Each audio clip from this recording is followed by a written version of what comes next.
Assalamualaikum. Assalamualaikum warahmatullahi wabarakatuh. Selamat siang kepada Bu Erna yang pada siang hari ini tidak bisa hadir karena harus menemani KKL, dan selamat siang kepada teman-teman semua. Di sini kami dari kelompok 4 akan mempresentasikan diskusi kami mengenai sistem endokrin. Next.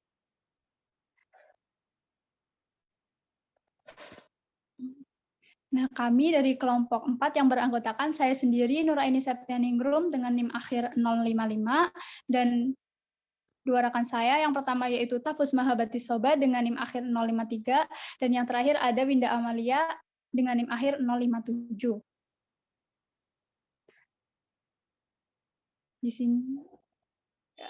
Di sini kami akan mempresentasikan mengenai yang pertama yaitu definisi, fungsi, dan karakteristik mengenai sistem endokrin yang akan dijelaskan oleh Saudari Winda. Yang kedua ada kelenjar endokrin dalam tubuh yang akan dijelaskan oleh Saudari Tafus, struktur kimia hormon yang akan dijelaskan oleh saya, dan terakhir studi kasus yang akan dijelaskan oleh Saudari Winda. Yang pertama yaitu definisi, fungsi, dan karakteristik sistem endokrin. Kepada Saudari Winda, waktu dan layar dipersilahkan. Terima kasih kepada moderator atas kesempatannya. Di sini saya akan menjelaskan mengenai definisi, fungsi, dan karakteristik sistem endokrin.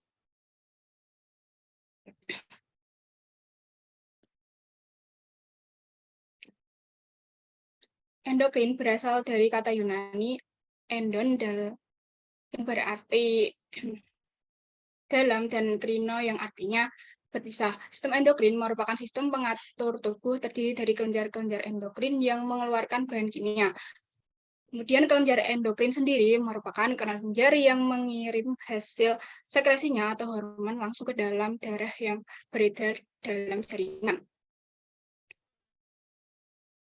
Kemudian ada hormon. Hormon merupakan senyawa organik yang dihasilkan oleh kelenjar endokrin. Hormon memiliki fungsi mengatur proses pemecahan substansi kimia dalam metabolisme, keseimbangan cairan, dan produksi urin, pertumbuhan dan perkembangan tubuh, serta reproduksi seksual.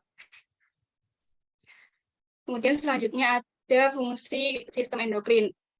Sistem endokrin sendiri memiliki 5 fungsi. Yang pertama, sebagai penghasil hormon. Artinya, kelenjar endokrin bertugas untuk menghasilkan berbagai macam hormon yang nantinya akan disalurkan ke dalam darah apabila diperlukan oleh jaringan tubuh. Yang kedua, mengontrol aktivitas. Kelenjar endokrin bertugas untuk mengontrol aktivitas dalam tubuh agar dapat berfungsi dengan normal dan maksimal. Yang ketiga, pertumbuhan jaringan. Artinya, kelenjar endokrin juga mempengaruhi pertumbuhan jaringan pada manusia agar jaringan tersebut berfungsi secara maksimal. Kemudian yang keempat, ada mengatur metabolisme. Kelenjar endokrin berfungsi untuk mengatur metabolisme dalam darah, sistem oksidasi tubuh, serta bertugas untuk meningkatkan absorpsi glukosa dalam tubuh pada usus halus. Yang terakhir, mengatur zat-zat di dalam tubuh. Kelenjar endokrin bertugas untuk mempengaruhi fungsi metabolisme lemak, vitamin, metabolisme protein, mineral, air, dan hidrat dalam tubuh agar dapat bekerja secara optimal. Kemudian karakteristik sistem endokrin yang pertama, kelenjar hormon tidak memiliki duktus. Artinya kelenjar ini menyekresikan hormon langsung ke dalam cairan jaringan di sekitarnya. Yang kedua, kelenjar endokrin biasanya mensekresikan lebih dari satu kelenjar hormon, kecuali kelenjar paratiroid yang hanya mensekresikan hormon paratiroid atau hormon paratormon. Yang ketiga, konsentrasi hormon dalam siklus sirkulasi rendah. Artinya, jika dibandingkan dengan zat aktif biologis, maka hormon yang bersirkulasi dalam aliran darah jumlahnya sedikit. Hormon hanya dapat mencapai pada reseptor yang spesifik. Mungkin itu saja yang dapat saya sampaikan. Saya kembalikan ke moderator. Oke, selanjutnya next. Nah, selanjutnya mengenai kelenjar endokrin dalam tubuh yang akan dijelaskan oleh Saudari Tafus. Kepada Saudari Tafus, waktu dan layar dipersilakan.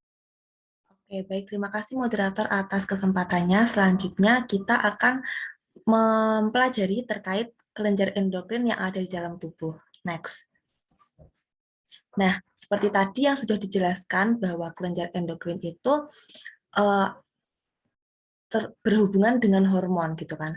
Nah, sebenarnya sistem endokrin ini itu memiliki kemiripan dengan sistem saraf pada manusia karena keduanya itu berperan dalam mengontrol dan memadukan satu sama lain. Kalau sistem saraf itu dia menggunakan impuls saraf dan neurotransmitter, kalau sistem endokrin itu dia menggunakan hormon.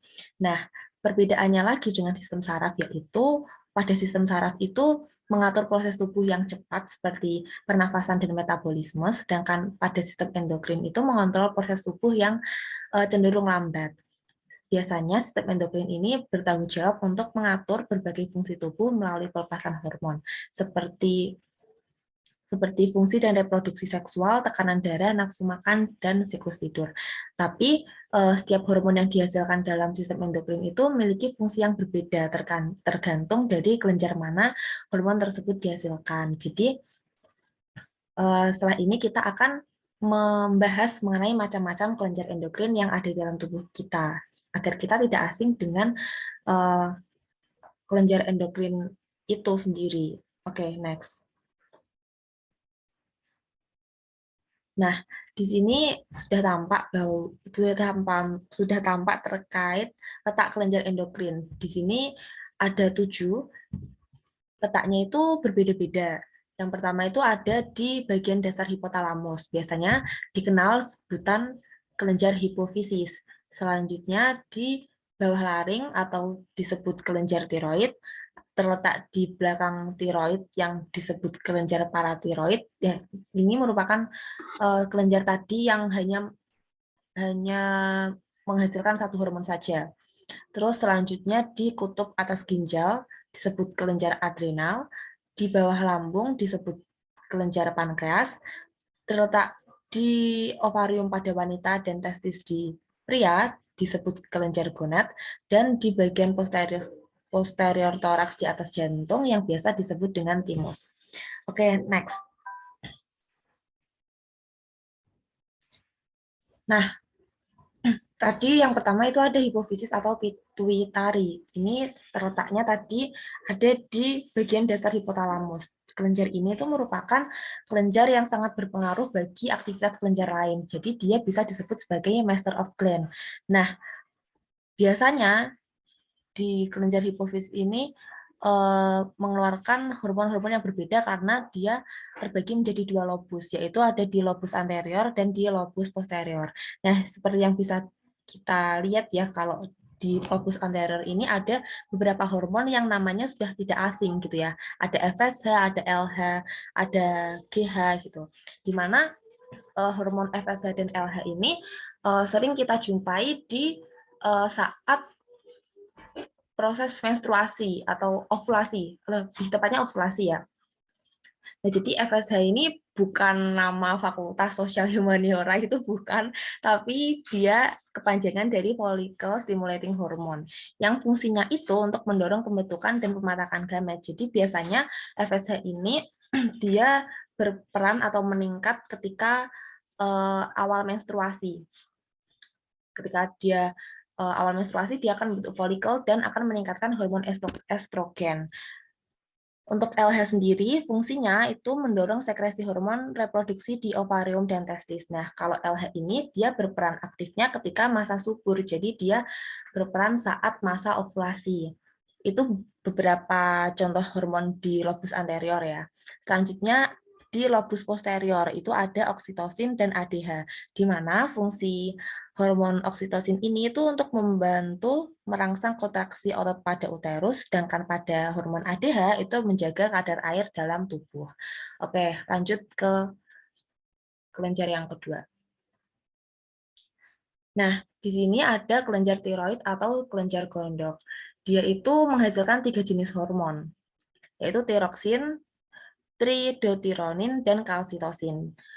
Fungsinya itu untuk tiroksin dan tridotironin itu fungsinya dijadikan satu dan hampir sama, sedangkan kalsitosin itu berbeda. Untuk kalsitosin itu sendiri berfungsi menjaga keseimbangan kalsium dalam darah, sedangkan tiroksin dan tridotironin itu berperan dalam proses metabolisme, pertumbuhan fisik, perkembangan mental, kematangan seks, dan distribusi air serta garam dalam tubuh. Selanjutnya tadi ada kelenjar yang hanya menghasilkan satu hormon saja, itu kelenjar paratiroid atau kelenjar anak gondok. Dia itu menyekresi satu hormon yaitu paratormon yang berfungsi untuk mengendalikan kadar kalsium dalam darah. Sebenarnya hampir sama ya dengan kalsitonin. Next. Nah, yang selanjutnya itu ada kelenjar adrenal. Nah, di sini itu pasti kita sudah tidak asing lagi ya dengan nama kelenjar ini karena sering disebut-sebut oleh banyak orang gitu kan. Semisal kita lagi study tour gitu ke Trans Studio Bandung misalnya. Terus kita naik wahana roller coaster gitu. Pas kita udah nyampe atas, itu kan tinggi tuh ya. Terus pas mau turun, itu rasanya tuh pasti deg-degan kan, ya kan?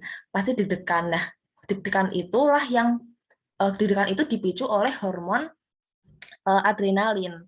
Nah, hormon adrenalin itu sendiri itu dihasilkan oleh kelenjar adrenal terletak di bagian medula yang fungsinya untuk meningkatkan kerja saraf simpatik, salah satunya saraf yang mempengaruhi kerja jantung. Makanya kita jadi deg-degan gitu kan. Terus ada bagian korteks seperti ada hormon korteks mineral, glukokortikoid, dan androgen, di mana masing-masing fungsinya berbeda. Untuk glukokortikoid itu mengubah protein menjadi glikogen dalam hati dan mengubah glikogen menjadi glukosa. Oke, next.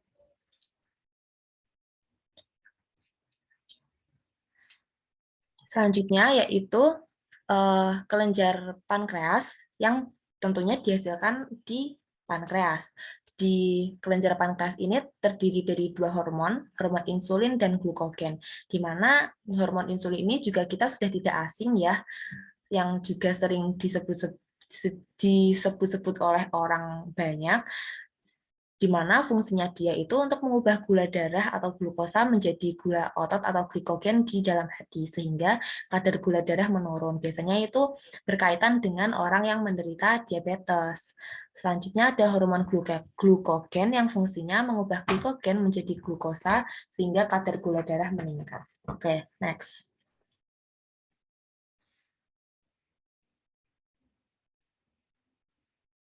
Nah, selanjutnya ini ada kelenjar gonad atau kelenjar kelamin. Kelenjar gonad ini itu dibedakan menjadi kelenjar gonad pria dan kelenjar gonad pada pria dan kelenjar gonad pada wanita. Untuk kelenjar gonad pada wanita itu disebut ovarium, sedangkan pada pria itu disebutnya terletaknya di testis, maaf. Nah, kalau yang di ovarium itu dia menghasilkan dua hormon, yaitu hormon estrogen dan progesteron, sedangkan pada testis dia menghasilkan hanya satu saja, yaitu testosteron. Di mana fungsi hormon estrogen ini untuk menentukan ciri pertumbuhan kelamin sekunder perempuan, dan hormon progesteron ini penebalan dan perbaikan dinding uterus atau rahim. Sedangkan pada testosteron, hormon testosteron itu untuk menentukan ciri pertumbuhan kelamin sekunder laki-laki dan memicu pembentukan sperma. Next.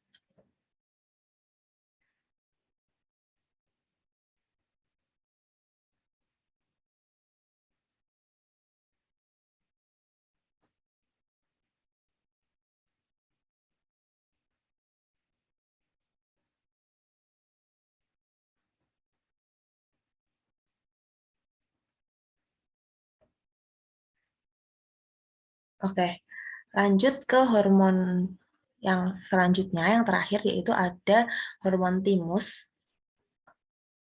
Dia ini terdiri atas dua lobus berwarna kemerah-merahan. Nah, biasanya pada bayi yang baru lahir itu bentuk kelenjar timusnya sangat kecil, dan ukurannya akan semakin bertambah pada masa remaja atau pubertas. Tapi setelah dewasa, kelenjar timus itu akan berangsur-angsur menyusut dan digantikan oleh lemak, di mana pada kelenjar timus ini menghasilkan 3 hormon ya. Yang pertama ada timopoietin dan timulin, serta ada timosin. Fungsinya yaitu untuk yang timopoietin dan timulin itu untuk berperan dalam proses perubahan sel T menjadi sel-sel spesifik, sel T atau limfosit. Sedangkan untuk hormon timosin, fungsinya itu untuk menguatkan respon imun dengan menstimulasi pembentukan sel T. Oke, itu merupakan macam-macam kelenjar endokrin. Selanjutnya, saya kembalikan lagi ke moderator. Terima kasih. Ya, oke, terima kasih Saudari Tafus atas penjelasannya. Selanjutnya yaitu mengenai struktur kimia dari hormon. Next.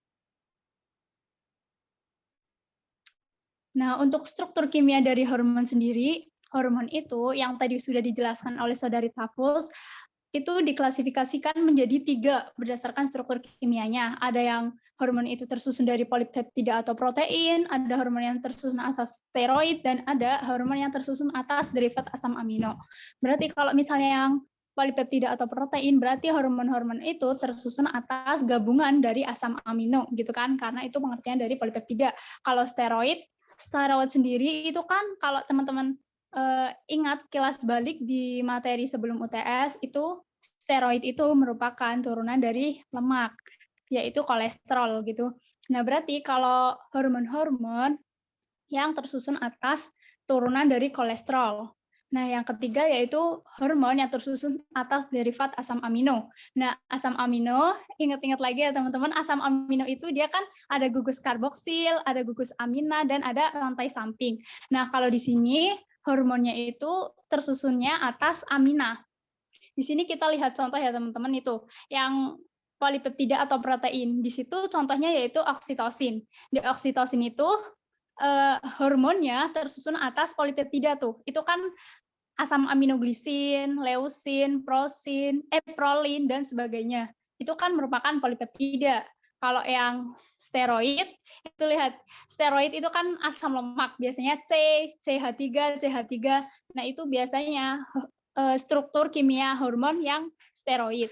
Nah, ini kalau yang derivat asam amino, contohnya yaitu norepinephrine, itu tersusunnya dari NH2 yang pojok. Itu kan amina. Next.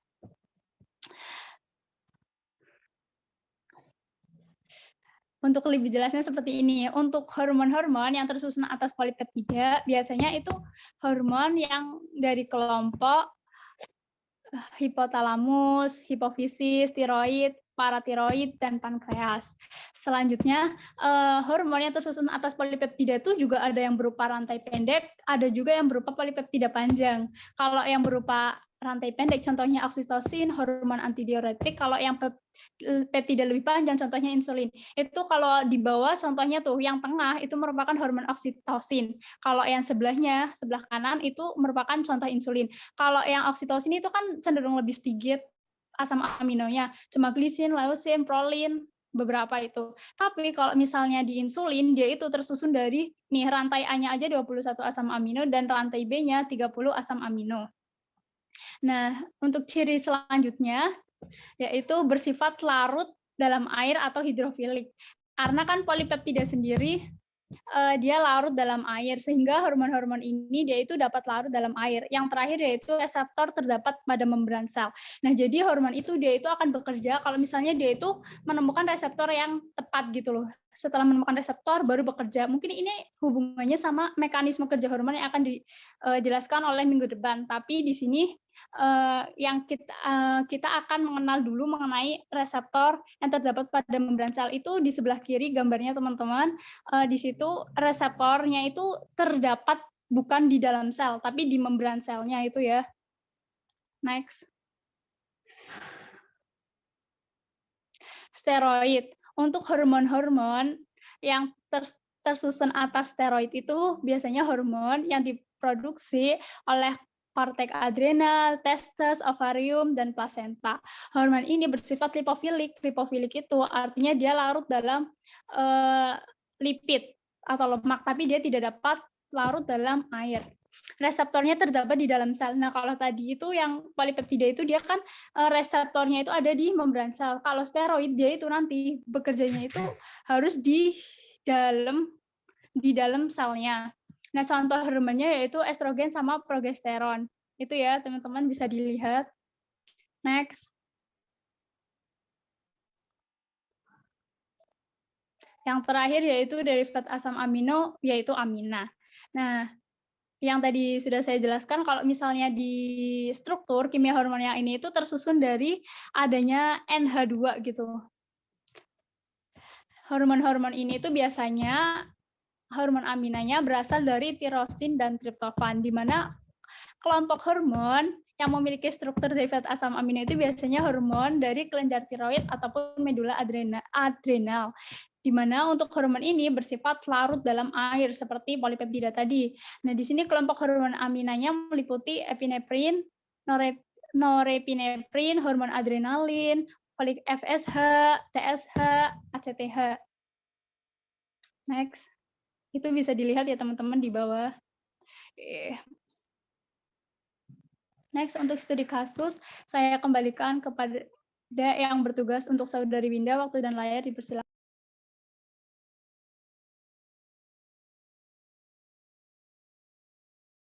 Baik, sini saya akan menjelaskan mengenai studi kasus. Mekanisme dan regulasi hormon glukokortikoid pada manusia. Hormon glukokortikoid adalah steroid yang memiliki 21 atom karbon dengan berbagai fungsi utama meningkatkan gluconeogenesis. Glukokortikoid pada manusia biasa disebut sebagai kortisol yang dihasilkan pada zona fasciculata dan zona glomerulosa. Kemudian metode yang digunakan pada artikelnya adalah metode studi literatur untuk mengetahui semua aspek yang diperlukan dari berbagai literatur. Hormon glukokortikoid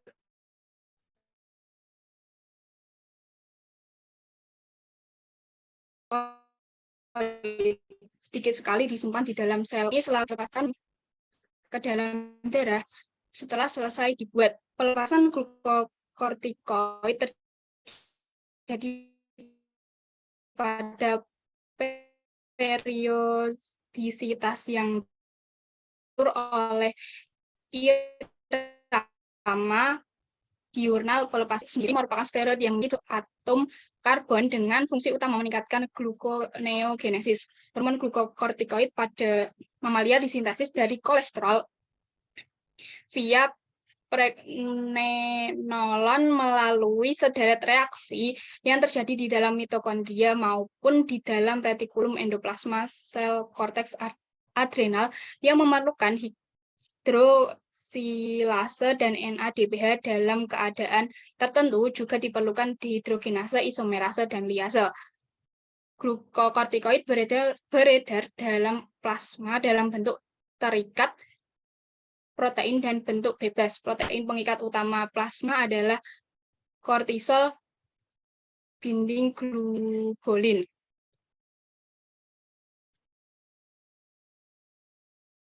Hormon glukokortikoid dihasilkan oleh berbagai korteks kelenjar adrenal.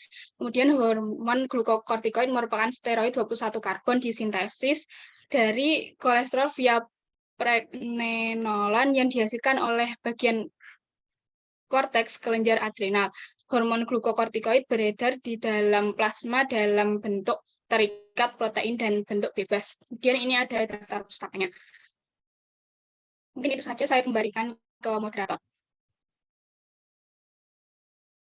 Oke, terima kasih kepada Saudari Winda atas penjelasannya. Sesi selanjutnya yaitu sesi tanya jawab. Di sini kami membuka satu termin, yaitu 4 penanya. Bagi teman-teman yang ingin bertanya, bisa raise hand.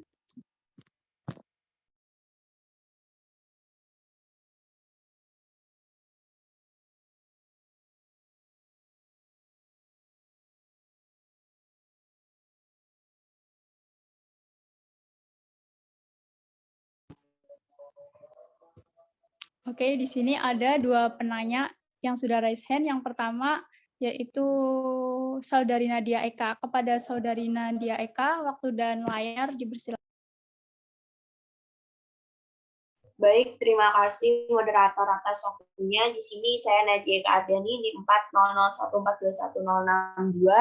Izin bertanya kepada kelompok penyaji bahwa tadi kan membahas terkait dengan hormon. Nah, di sini saya memunculkan pertanyaan, apakah hormon itu hanya dapat tumbuh ketika saat kita berusia remaja atau dewasa, atau memang hormon itu sudah ada sejak kita lahir atau bayi, cuma itu mengalami perkembangan seperti itu loh. Ya, intinya seperti itu. Terima kasih. Oke, baik. Terima kasih pertanyaannya, Saudari Nadia Eka. Selanjutnya, untuk Saudari Meltia Salwa, boleh mengajukan pertanyaannya.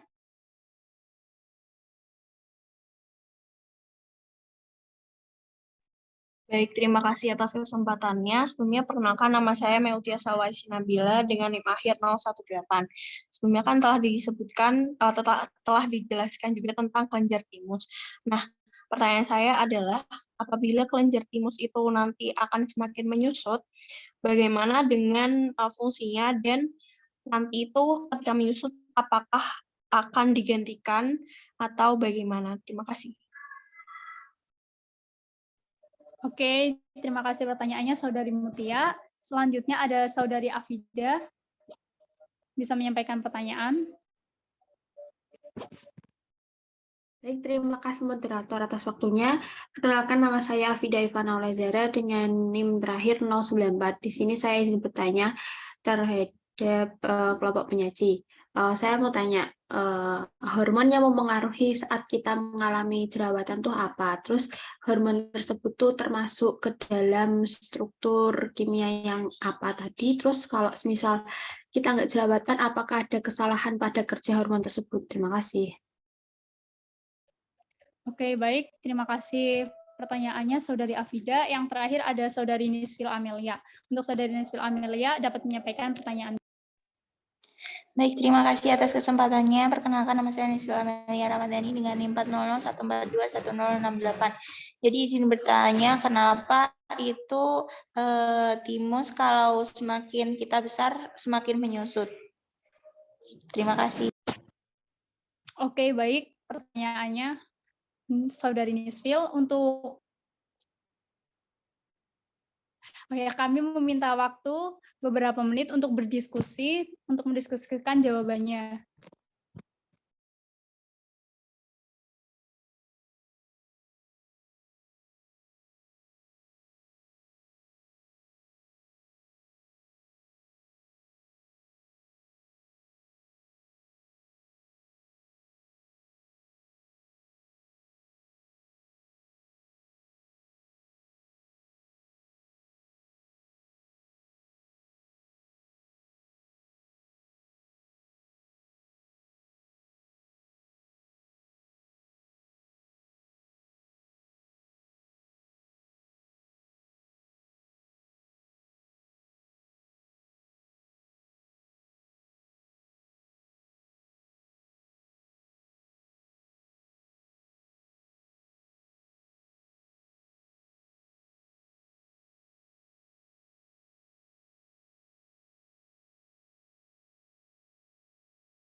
Oke, izin masuk. Di sini saya akan mencoba menjawab dari pertanyaan dari Saudari Nadia. Apakah hormon itu baru bekerja itu sejak kita remaja? Nah, menurut kelompok kami tidak semua hormon itu baru bekerja atau baru diproduksi itu sejak remaja. Ada kok hormon-hormon yang emang sudah ada sejak kecil, kayak misalnya hormon ADH. Hormon ADH itu dia itu untuk mengontrol kadar air dalam tubuh. Jadi kayak misalnya nih, kalau misalnya dingin itu kan kita sering pipis, kalau misalnya panas kita cenderung jarang pipis. Itu yang mengontrol itu ya hormon ADH itu salah satunya. Selain itu juga hormon lain yang udah ada sejak kecil ya, insulin, growth hormone dan sebagainya. Tapi memang ada beberapa hormon yang baru diproduksi dan bekerja saat kita remaja. Contohnya itu hormon testosteron. Kalau hormon testosteron itu pada pria dia kan untuk mensintesis itu kan sperma. Nah, selanjutnya ada hormon LH dan hormon-hormon lainnya. Apakah sudah menjawab pertanyaannya Saudari Nadia? Baik, terima kasih. Dapat saya pahami.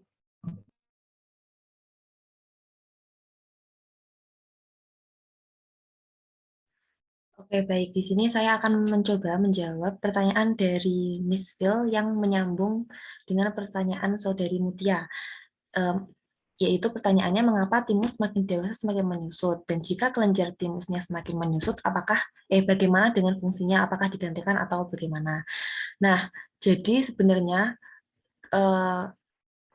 karena kelenjar timus itu selain memiliki peran yang berhubungan dengan sistem imun, dia juga memiliki fungsi sebagai hormon yang mampu mengaktifkan pertumbuhan badan. Sehingga jika kelenjar timusnya itu selalu aktif atau tidak menyusut, maka pertumbuhan pada manusia itu akan tidak terkendali atau bisa dibilang menjadi selalu bertumbuh besar gitu. Nah, jika kelenjar timusnya itu menyusut, fungsinya bagaimana? Nah, hal ini kelenjar timus itu emang akan semakin menyusut dan akan digantikan oleh kelenjar lemak seiring berjalannya usia. Namun, terkait fungsi dari kelenjar timus itu tetap dapat dirasakan setidaknya seumur hidup. Hal ini karena kelenjar timus sudah memiliki waduk atau simpanan untuk pembuatan sel T ketika dulu sedang dalam masa paling aktifnya, yaitu masa kanak-kanak yang berperan dalam meningkatkan sistem kekebalan tubuh. Nah, kelenjar timus itu memiliki fungsi utama untuk memproduksi dan memproses limfosit atau sel T. Limfosit itu merupakan sel darah putih atau biasa kita sebut dengan leukosit. Nah, setelah sel-sel darah putih itu matang dan berubah menjadi beberapa jenis sel T yang spesifik, maka sel tersebut akan meninggalkan kelenjar timus dan menetap di limfa dan kelenjar getah bening, sehingga meskipun kelenjar timusnya menyusut dan tergantikan oleh lemak, tubuh tetap dapat merasakan fungsinya. Meskipun begitu, sel T lama-kelamaan akan semakin berkurang seiring bertambahnya usia, sehingga semakin kita berumur, itu kekebalan tubuh juga akan semakin menurun kan. Nah, tetapi hal tersebut tetap dapat diatasi dengan menjaga sel T agar fungsinya itu tetap optimal, meskipun dalam jumlah yang sedikit, yaitu dengan cara pola hidup yang sehat, seperti makan makanan yang bergizi, istirahat yang cukup, dan banyak mengkonsumsi air mineral. Mungkin pendapat dari kelompok kami seperti itu. Bagaimana Saudari Rara dan Saudari Mutia, apakah sudah menjawab? Baik, sudah terjawab dengan jelas. Terima kasih. Ya. Oke, di sini saya akan mencoba menjawab pertanyaan dari Saudari Afida. Pertanyaannya, hormon apa yang mempengaruhi saat kita mengalami jerawatan dan termasuk ke dalam struktur kimia, apakah hormon tersebut? Kemudian kalau ada orang yang tidak berjerawat, apakah ada kesalahan pada kerja hormon?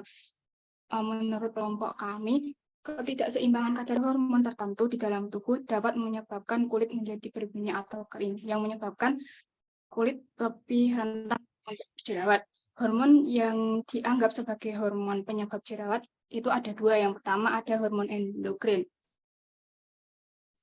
Peningkatan kadar hormon endokrin yaitu testosteron dapat memicu kelenjar minyak untuk memproduksi minyak di wajah secara berlebihan. Efeknya, pori-pori kulit dapat tersumbat dan muncul jerawat. Yang kedua, hormon estrogen.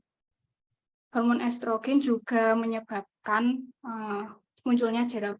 Berbeda dengan testosteron yang dapat menyebabkan jerawatan bila kadarnya terlalu tinggi.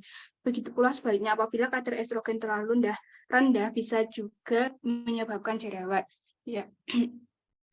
Kedua hormon tersebut yaitu hormon androgen dan estrogen termasuk dalam struktur kimia steroid. Kemudian orang yang tidak berjerawat bukan berarti terdapat kesalahan pada kerja hormon, melainkan karena tingkat sensitivitas kulit yang berbeda, di mana kelenjar minyak tidak mudah teriritasi oleh pergolakan hormon, minyak, dan bakteri sehingga tidak muncul jerawat. Begitu jawabannya, apakah dapat diterima? Baik, terima kasih. Sangat mudah, sangat bisa diterima. Oke, sekian dari presentasi dari kelompok kami. Kurang lebihnya kami dari kelompok 4 mohon maaf. Wassalamualaikum warahmatullahi wabarakatuh. Waalaikumsalam warahmatullahi wabarakatuh.